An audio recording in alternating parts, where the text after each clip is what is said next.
नमस्कार आहे सर. नमस्कार सर. आपण सुरुवात परिचयापासून करू. आधी तुम्हाला मी माझा परिचय करून देतो. माझं नाव मयूर भोसले. हे विकी आहे रे म्हणजे मासमुळे. मी मीडियाचा स्टुडंट आहे. विकीचं जे आमचे ते सॉंग्स वगैरे बनवतात, मिक्स मास्टर करतात आणि माझदादा आमचे कोरिओग्राफर आहेत. ते डान्स वगैरे मिक्स करतात. आता तुमची ओळख ही सगळ्यांनाच माहिती आहे. तुम्हाला माझ्यामध्ये तुम्हाला सगळेच ओळखतात. तुमची ओळख परिचय करून देण्याची गरज नाही. तरी एकदा मी माझ्या पद्धतीने आम्ही यूट्यूबवरून तुम्हाला बघितलं, त्यानंतर सोशल साईट्सवरून बघितलं. तुम्ही आम्हाला आम्ही यंगस्टर आहोत, तुम्ही आम्हाला तुमचा परिचय करून दिला.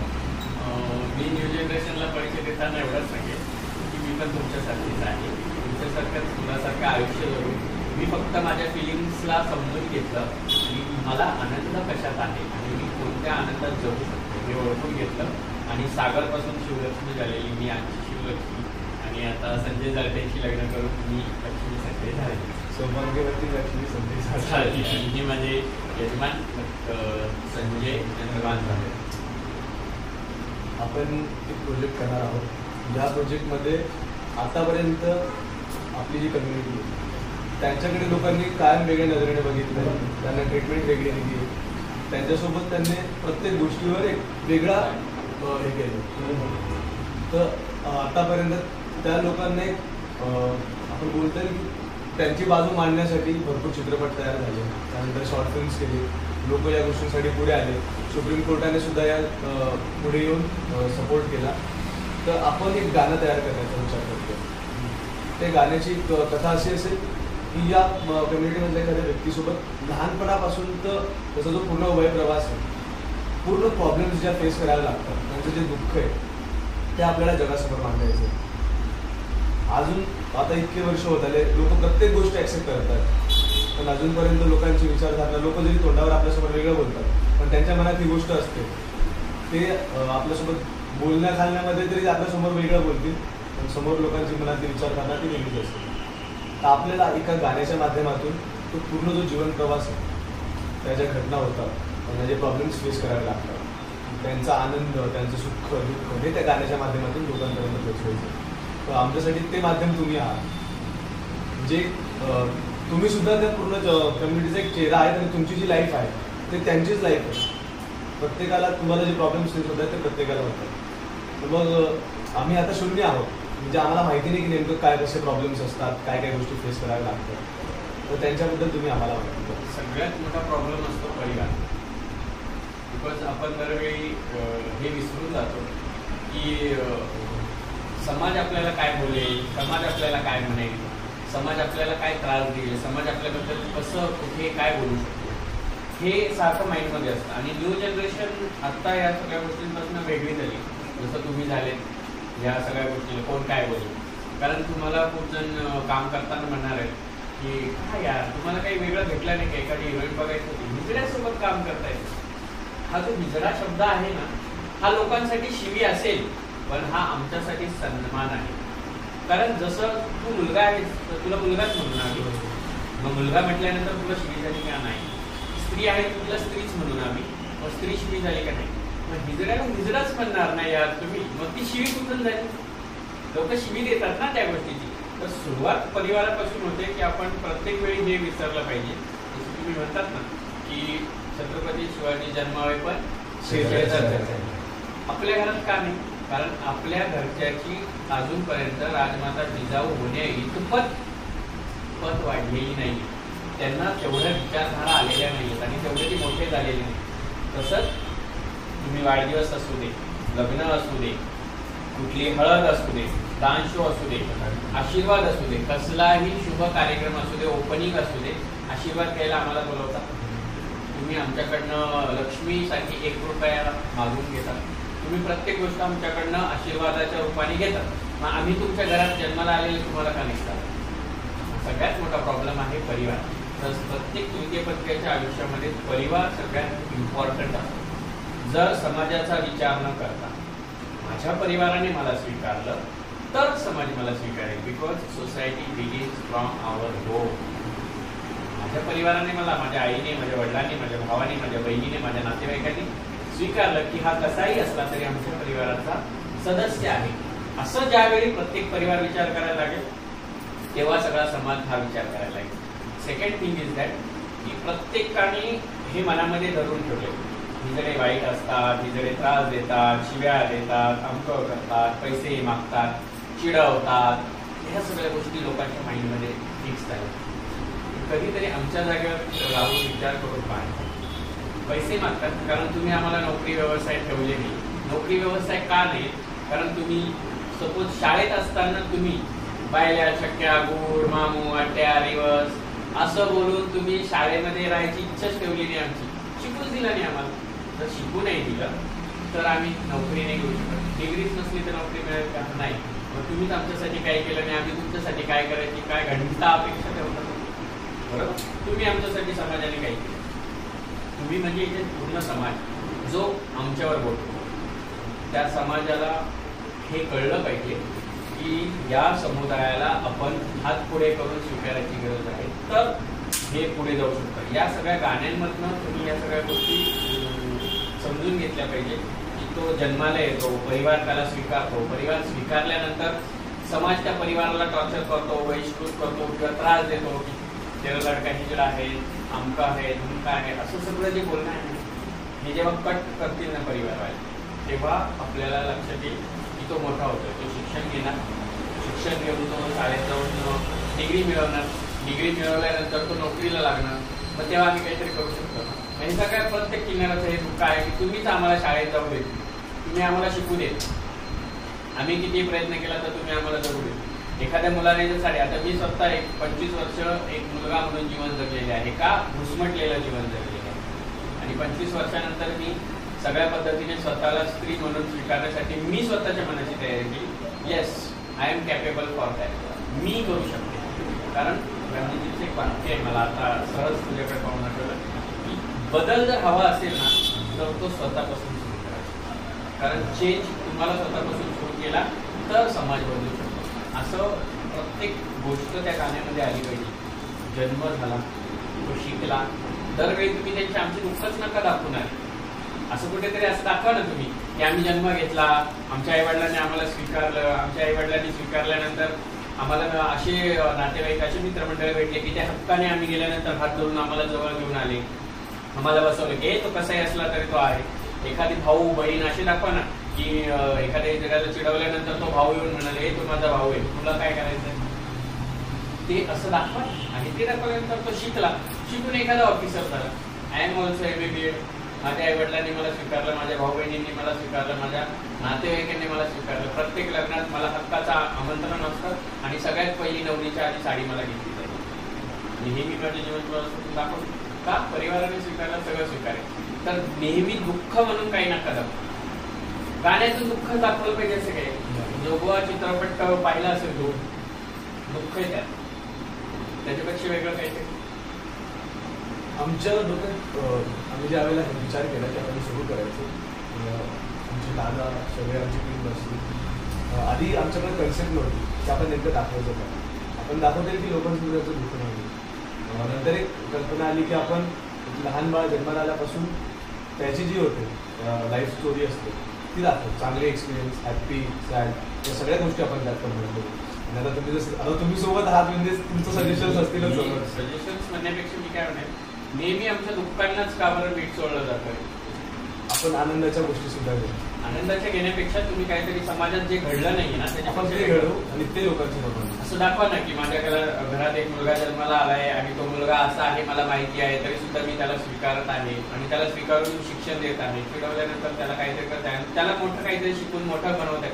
तो साडीवर असला, लेडीज ड्रेसिंगवर असला तरी तुम्ही मुलगा म्हणून स्वीकारताय. एक जाहिरात आता काही दिवसांपूर्वी होती, तिचा मुलगा मुलींसारखा असतो म्हणून ती त्याला बाहेर पाठवते सर्जरीसाठी आणि 6 महिन्यानंतर तो लेडी ड्रेसिंगवर येतो महिला दिनाच्या दिवशी.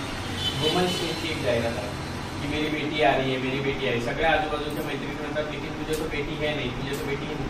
आणि तो मुलगा गाडीतून करतो, लगेच ती म्हणते ये तो तुम्हारा बेटा है, नाही आज से ये मेरी बेटी. असं काहीतरी दाखवा.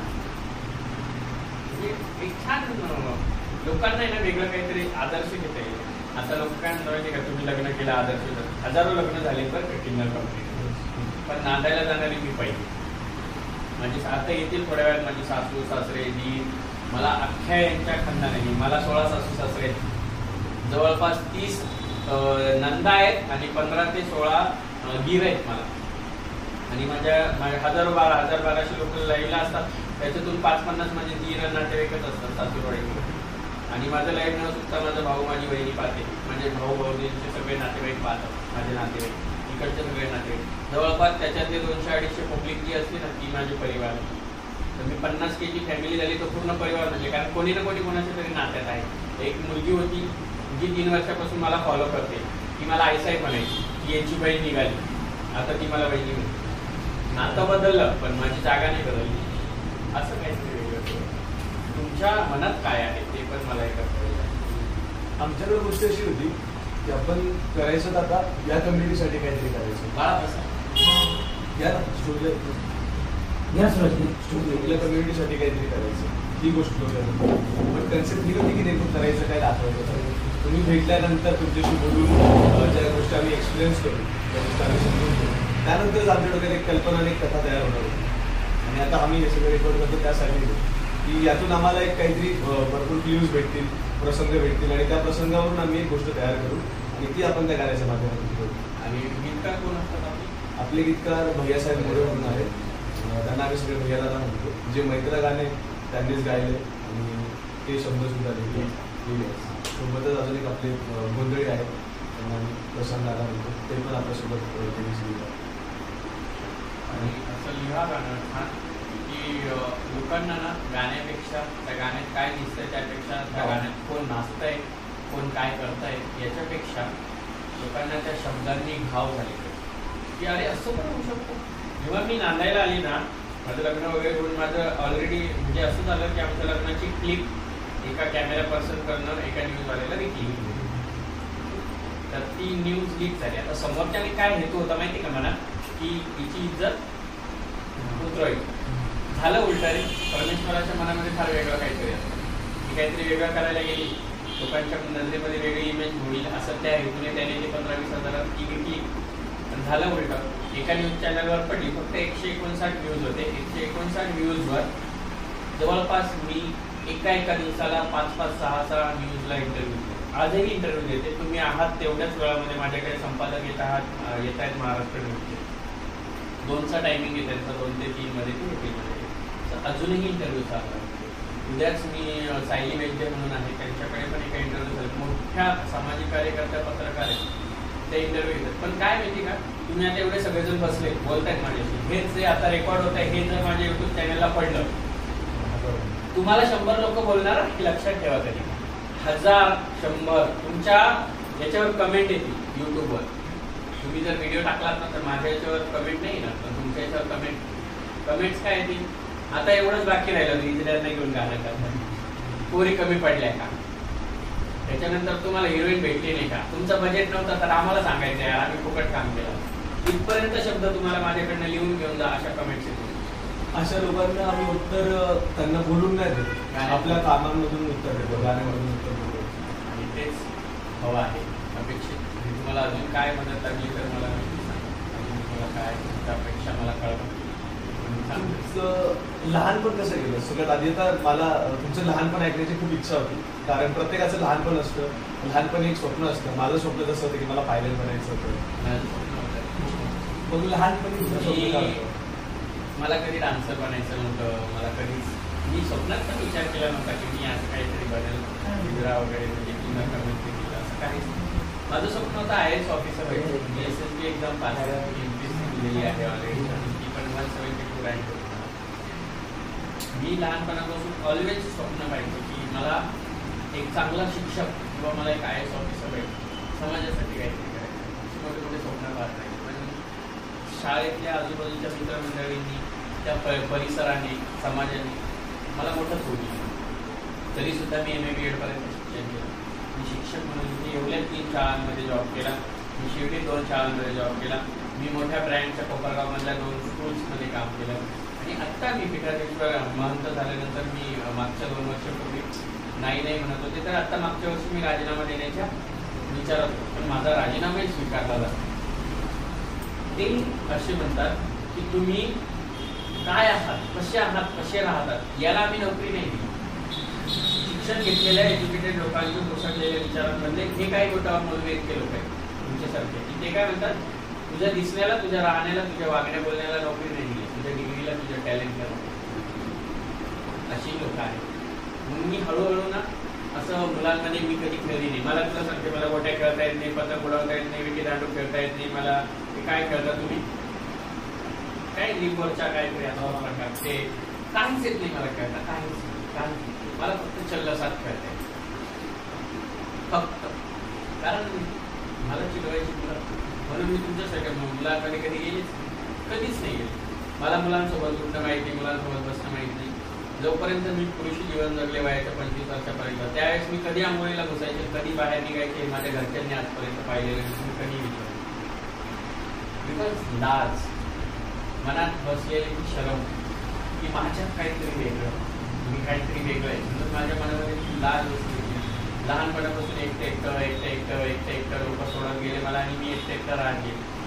त्या एकटं राहण्याची एवढी सवय झाली ना, की एकटं राहून काहीतरी वेगळं करायची उमेद द्यायला. की लहानपण असं केलं की लोकांचं चिरवणं, घरच्यांचा त्रास म्हणजे माझ्या वडीलसारखं काय बायल्यासारखा डान्स करतो, काय बायकांसारखं असं करतो. म्हणून माझ्या बाप्पाने काय केलं, मला भोसले कॉलेजला टाकलं नाशिकला. का माहिती का, ह्या नुसतं बायलांसारखं करतो, नुसतं बायकांसारखं वागतो, नुसतं पोरींमध्ये भांडे खेळतो, टावेलची साडी घालतो. याला मिलिटरी कॉलेजला टाकतो, याच्यात जरा मर्दान घेईल म्हणे, पण नियतीला काहीतरी वेगळं मान्य असतं. मी तिथे कॉलेजला गेल्यानंतर माझ्यासारखे रोजच्या जरा करून टाकले. असं पण झालंय माझं. त्याच्यातले 2 जण आता माझे चेले, म्हणजे माझे 167 चेल्यांमध्ये 2 चेले माझे कॉलेजचे क्लासमेट्स. मग कितीही प्रयत्न करतो, कितीही, काय म्हणतात ना, एकदा पीठ पातळ झालं ना, तर तू कितीही पीठ टाकून त्याच्यामध्ये ते कडक करण्याचा प्रयत्न कर, पण तो पातळपणाच राहतो, ते ताणलंच जात. त्याचा गोळा एका जागेवर स्थिर राहणार, ते ठेवल्यानंतर पसरणार. तसंच इनर कम्युनिटीच्या आयुष्याचं असतं. प्रत्येकाचं, माझ्या एकटीच, प्रत्येकाच्या आयुष्याचं असंच असतं. कितीही ओढाताण करा, घरच्यांनी, तुम्ही, समाजाने, किती ओढाताण करा, मला जे आवडतं ना तेच करतो. एलजीबीटी कम्युनिटीमध्ये आता सगळ्या गोष्टी येतात. एखादी मुलगी लेस्बियन आहे, जास्त करून तुम्ही हिजड्यावर किंवा गेवर बोललं जातं, लेस्बियन्सवर का नाही बोलत? कारण मुली करून जातात ना, ते कळून येते. मुलींनी जीन्स, टी शर्ट, मुलांसारखं फॉर्मल ड्रेसिंग करून, बॉयकट करून फिरलेलं चालतं तुम्हाला. मुलींना बोलता तुम्ही, मुलींना कोणी हिजडा म्हटलंय का? त्या पण त्याच्यात लेस्बियन्सला तुम्ही कधीच काही बोलत नाही, कळू सुद्धा देत नाही. त्यांच्याबद्दल कोणी खुल्लेपणाने बोलत. पण एखादा मुलगा, पुरुष प्रधान संस्कृती असल्यामुळे पुरुषाने घराबाहेर पडताना असं कंबर जरी घाललं ना, तरी त्याला समाजात नाव ठेवलं. त्यापैकी नाही. कारण सगळ्यात अवघड गोष्ट काय असते माहिती का, मुलगी जीन्स टॉपवर किंवा शॉर्ट पॅन्टवर, शॉर्ट नाईटीवर किंवा कुठल्याही पद्धतीने फ्लिपवॉर्टवर घराबाहेर पडली ना, तिला जेवढा त्रास नाही होत ना, तेवढा त्रास एक पुरुष जेव्हा साडी घालून घराच्या बाहेर पडतो सगळ्यात जास्त. हे लहानपणापासून हे सगळं बघत, हे सगळं फक्त मनामध्ये एक जिद्द की मला शिकून काहीतरी करायचंय. आणि अचानक माझे आई वडील गेल्यानंतर मनामध्ये ह्या फिलिंग इतक्या जोर धरू लागल्या. आई वडील गेले, आता मला कोणी बोलणार नव्हता. मग ते 10 वर्षामध्ये ना माझ्यातले इतके बदल मला जाणवायला लागले की नाही यार, मला मी स्मार्ट होते दिसायला मुलगा असताना. 4-5 गर्लफ्रेंड वगैरे मला म्हणजे होत्या, म्हणजे मला प्रपोज करायचे, ते होणवते म्हणजे मला माहिती होतं ना यार मी काय, मी कसं काय होणार. सुंदर सुंदर सुंदर पोरी माझ्या मागे लागलेल्या होत्या. 7वीपासून मला प्रपोजेस होते. अजूनही त्या मुली माझ्या कॉन्टॅक्टमध्ये आहेत, अजूनही. आत्ता परवाच्या दिवशी एक मुलीचं लग्न झालंय, तिने मला कॉल केला. आता 30व्या वर्षी तिने लग्न केलं. ती म्हणजे मी तुझी खूप वाट पाहिली आणि तू नाही आला म्हणून मी लग्न केलं. शेवटी मी तिला सांगितलं, तू माझं युट्यूब चॅनल बघितलं का? हा म्हणे. ते बघूनच मला पश्चाताप झाला की अरे मी तुझ्यासाठी आयुष्यात इतके वर्ष वाया घालवले. असं पण घडलं. प्रत्येक मुलामध्ये वेगळे वेगळे बदल घडत असतात. फक्त आपला आनंद कशात येणार हे जाणून घेतलं तर तू मोठा हो. तुम्ही हे काही प्रयत्न करताय ना, म्हणजे किन्नर कम्युनिटीमध्ये किंवा विद्यापंथी समाजाबद्दल गाणं करण्याचा, यातूनही लोक तुम्हाला नावं ठेवणार, तुम्ही कामातून ते सगळं दाखवणार. पण तरी सुद्धा पुढच्या वेळी तुमच्यासोबत काम करताना लोक विचारतात, तुम्ही आता हे जे करताय ना हे प्रोजेक्ट नाहीये माझ्यासाठी, तुमच्यासाठी काय हे प्रोजेक्ट आहे, पण माझ्यासाठी तुम्ही जे करताय ना ती एक रिस्क आहे. आणि असं वाटतं मला की तुम्ही तुमच्या तोंडाकडे बघून म्हणजे चेहऱ्यांवर असं वाटतंय की रिस्क घेऊन मोठं होण्यात तुम्हाला जास्त इंटरेस्ट आहे असं वाटतं. आमच्या डोक्यात एक गोष्ट असते ना की 10 लोक वाईट बोलतील पण एक तर असेल तो चांगला बोलेल. आपण त्या एक व्यक्तीसाठी करू आणि नाही दुसरं कोणी, आपण आपल्या स्वतःच्या समाधानासाठी तरी करू.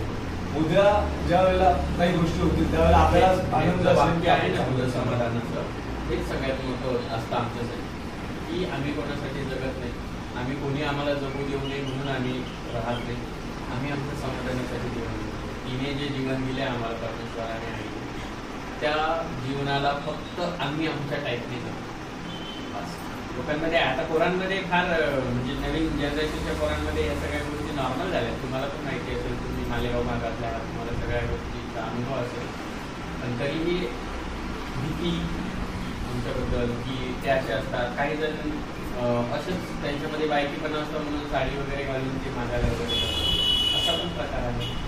पण ते रायरन प्रकारामध्ये मोडतात. त्यांचं काय असतं म्हणजे त्यांचे हार्मोनल चेंजेस त्यांना माहिती आहे, त्यांना काय त्रास होतो हे त्यांना माहिती आहे, तुम्ही त्यांना जाऊन पहा. सो पुरुष कुठल्या लिंगाचा आहे यावरून तो काय आहे हे ठरत नाही, असण्यामुळे मर्द ठरत नाही, हे सगळ्यात मेन लक्षात घ्या. मी तुमच्या व्हिडिओमध्ये बोलते, माझ्या पण व्हिडिओमध्ये सांगते की पुरुषी लिंग असलं म्हणजे तो पुरुष होत नाही आणि स्त्रीलिंग असलं म्हणून ती स्त्री होत नाही, हे लक्षात ठेवा.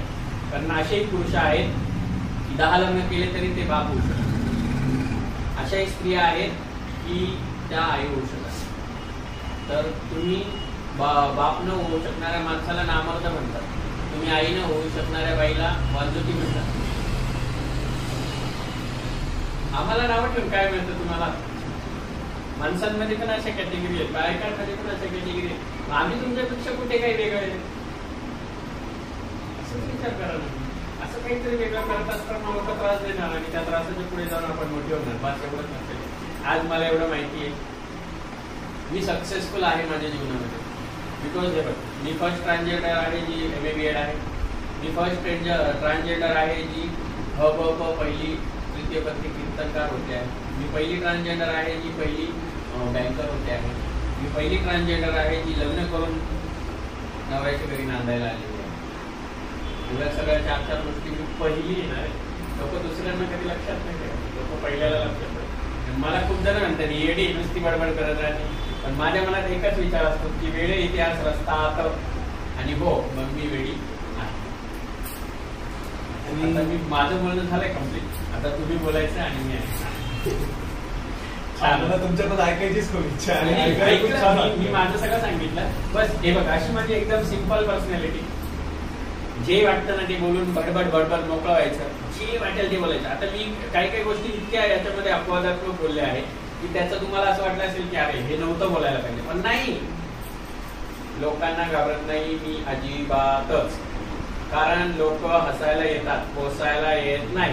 आज मी मोठी झाली, मी सगळं केलं म्हणून माझ्या नवऱ्याने काही कामधंदा सोडला. माझा नवरा आज पण विहिरीवर खांदायला जातो, माझा नवरा आज पण विहिरीमध्ये होता. माझे सासू सासरे दीर, माझा नवरा आजही विहीर खाल्ल्यानंतर त्याच्यात जाऊन दगड उचलतात. आजही माझा नवरा पाट्याने माती वाहतो. माझ्या नवऱ्याने कामधंदे सोडून दिले का? आम्ही मोठे झालो म्हणून. लोक आमच्याकडे कॅमेरे घेऊन आले, तुम्ही स्वतःच कॅमेरे घेऊन आल्यानंतर तुम्ही आमच्या 4 तासाचे आम्हाला काय पेड देतात, पेड करतात का पैसे? नाही, तुम्ही फक्त तुमचं मटेरियल गोळा करता. आम्हाला आमच्या पोटाचं मटेरियल गोळा करण्यासाठी कष्टच करावे लागतात. युट्यूबवर व्हिडिओ बनवते म्हणून मला 2 पैसे मिळतात. माझा नवरा विहिरीवर जाता म्हणून माझा नवरा 2 पैसे कमवू शकतो. तेव्हा माझा नवरा माझ्यासाठी काहीतरी आणू शकतो, तेव्हा माझा नवरा मला साडी घेऊ शकतो, माझ्या ब्लाऊजची शिलाई घेऊ शकतो, माझे इनर वेअर्स खरेदी करू शकतो, माझ्यासाठी बांगड्या घेऊ शकतो, मला पाहिजे टिकलीपासून सगळं घेऊ शकतो. म्हणून लोक हसायला येतील, पोसायला येणार नाही, हे सगळ्यात जास्त महत्वाचे मी लक्षात ठेवते. त्याच्यामुळे मी लोकांचा विचार करत नाही. एक गाणं आहे कुछ तो लोग करेंगे, लोगों का काम है ना एक कान से सुनना और दूसरे कान से बाहर फेंकना. आणि अजून एक म्हण पण आहे, नाम बनता है रिस्क से. येस, आपण रिस्क, याला रिस्क काय म्हणता येणार, याला एक आपलं समाधानाची गोष्ट म्हणू शकतो आपण.